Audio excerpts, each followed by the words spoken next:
Siswa-siswiku kelas 10 semuanya, SMA Frater Don Bosco Banjarmasin, bertemu kembali kita dalam pembelajaran di semester ini dengan pembelajaran zaman Hindu-Buddha di Indonesia bersama saya, Ibu Maria, dalam pembelajaran sejarah Indonesia. Pada bagian ini kita akan membahas tentang bagaimana masuknya agama Hindu-Buddha ke wilayah Indonesia. Di situ pada gambar bisa kalian lihat itu merupakan salah satu ikon ya, atau yang menunjukkan bahwa itu adalah milik dari orang-orang yang beragama Buddha dan orang-orang yang beragama Hindu. Nah, ini merupakan salah satu peninggalan dari masyarakat pada waktu itu. Di situ ada pura dan di situ ada lambang dari candi atau stupa. Berikutnya, kita akan melihat bagaimana proses masuk dan berkembangan agama Hindu-Buddha. Bagaimana teori kedatangan agama Hindu-Buddha di Indonesia, sumber-sumber kedatangan agama Hindu-Buddha di Indonesia, dan kemudian bagaimana jalur masuk agama Hindu-Buddha di Indonesia. Sedangkan untuk kerajaan Hindu-Buddha kita akan bahas dalam video pembelajaran berikutnya. Mari kita simak bersama-sama. Semoga dengan pembelajaran ini kalian bisa semakin meningkatkan toleransi kalian terhadap teman kalian yang memiliki agama yang berbeda. Teori tentang kedatangan agama Hindu-Buddha. Yang pertama, di situ dikatakan adalah teori kesatria. Jadi teori kesatria itu dikatakan bahwa agama Hindu-Buddha itu dibawa oleh golongan prajurit atau kesatria. Itu bisa kalian lihat tokoh-tokoh pendukung dari teori kesatria tersebut. Nah, dalam teori kesatria, kenapa dibawa oleh golongan prajurit atau kesatria? Karena pada saat itu di India seringkali terjadi adanya peperangan yang berlanjut terus-menerus. Nah, mereka kemudian mereka yang kalah itu pergi meninggalkan wilayah India untuk mencari kehidupan baru. Nah, akhirnya mereka sampai ke wilayah Nusantara. Nah, disitulah kemudian mereka tinggal untuk memperbarui kehidupan mereka. Dan tentu saja tanpa meninggalkan kepercayaan yang mereka anut. Tetapi ada pula yang mengatakan bahwa teori kesatria itu disertai dengan adanya penaklukan oleh orang-orang India dari kasta kesatria di Indonesia. Tapi untuk yang itu pembuktiannya masih belum akurat. Ya. Nah, kemudian yang kedua adanya teori Waisa. Waisa itu adalah kelompok para pedagang. Jadi memang sudah sejak zaman dulu para pedagang-pedagang itu melakukan perdagangan dengan wilayah Cina dan melalui Indonesia. Nah, mereka yang para pedagang ini dari India itu pada umumnya mereka menetap sementara di wilayah Nusantara. Ya, menunggu arah angin itu berlayar ke Cina atau dari Cina untuk kembali ke wilayah India. Nah, disitulah mereka menetap sementara. Nah, kemudian dari interaksi antara pedagang dengan masyarakat setempat itu yang kemudian memunculkan adanya kebudayaan baru. Kebudayaan baru antara orang-orang India dengan orang-orang Indonesia bisa dilakukan melalui perkawinan. Ya, nah, jadi para pedagang-pedagang itu menikah dengan wanita-wanita lokal. Nah, disitulah menjadi salah satu cara penyebaran kebudayaan yang baru. Yang ketiga, teori Brahmana. Nah, teori Brahmana dikatakan bahwa kaum Brahmana atau kaum pendeta ini merupakan tokoh, ya, merupakan tokoh atau kasta yang paling bisa memahami tentang kitab Weda, karena merekalah yang mengerti tentang bahasa Sanskerta dan huruf Pallawa. Nah, jadi pada waktu itu para Brahmana ini ada yang diundang oleh penguasa lokal itu yang tertarik karena untuk mempelajari tentang agama Hindu atau memahami tentang agama Hindu. Nah, disitulah kemudian mereka datang ke wilayah Indonesia, ya, datang ke wilayah Indonesia dengan para pedagang atau ikut para pedagang. Nah, itu yang terjadi. Kemudian berikutnya itu adalah teori sudra. Nah, teori sudra ini adalah kelompok atau kasta yang paling rendah.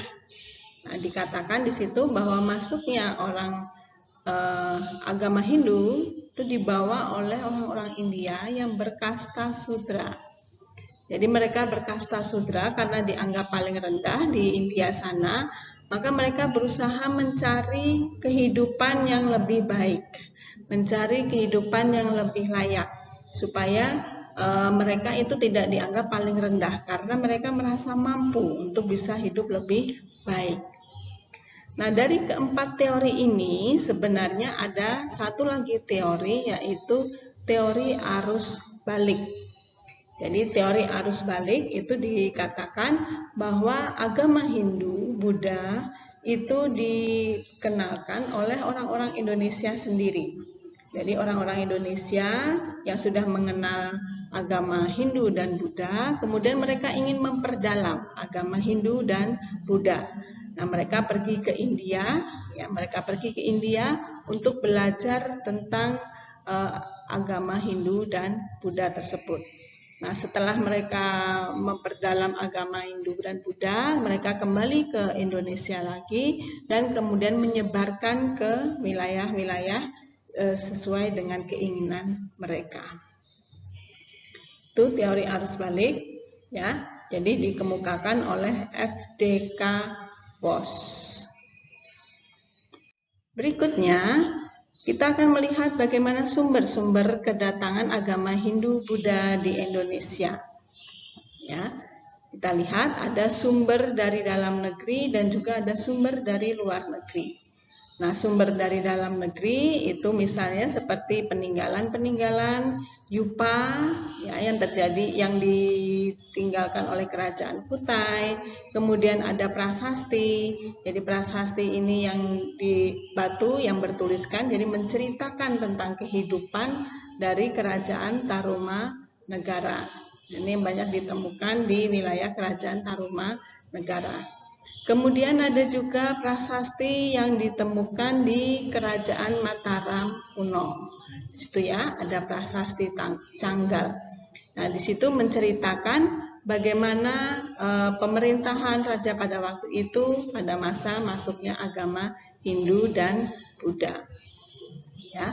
Nah, jadi kalau masuknya agama Buddha itu dilakukan oleh sekelompok orang, ya, yang memang mereka mengajarkan tentang agama Buddha.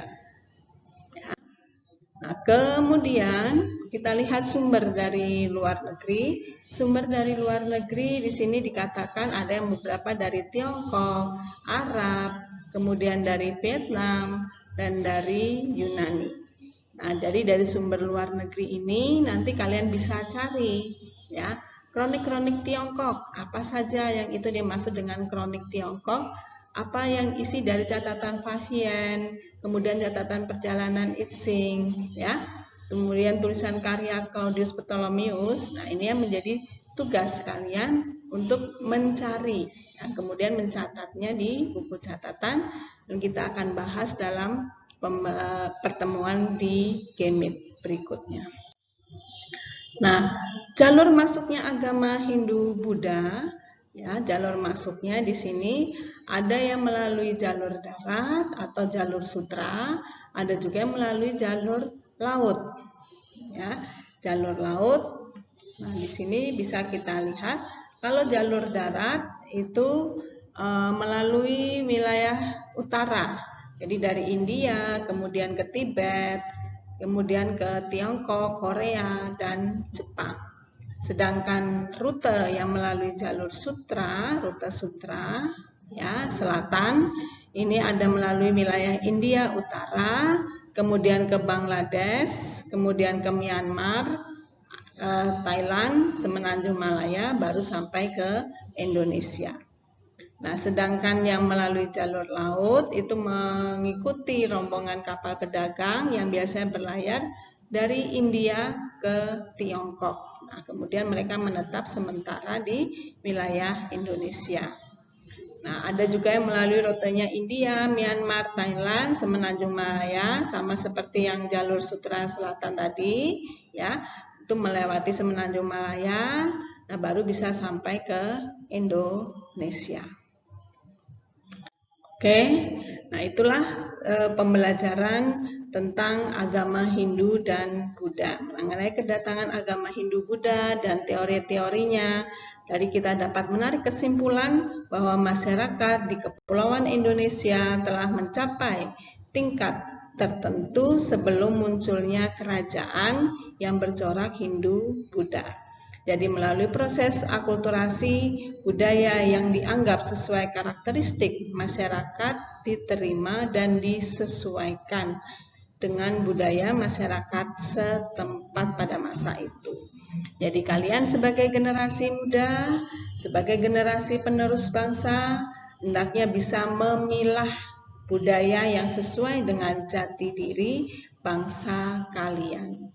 Dan jangan lupa, kesuksesan adalah hasil dari kesempurnaan, kerja keras, belajar dari pengalaman, loyalitas, dan kegigihan.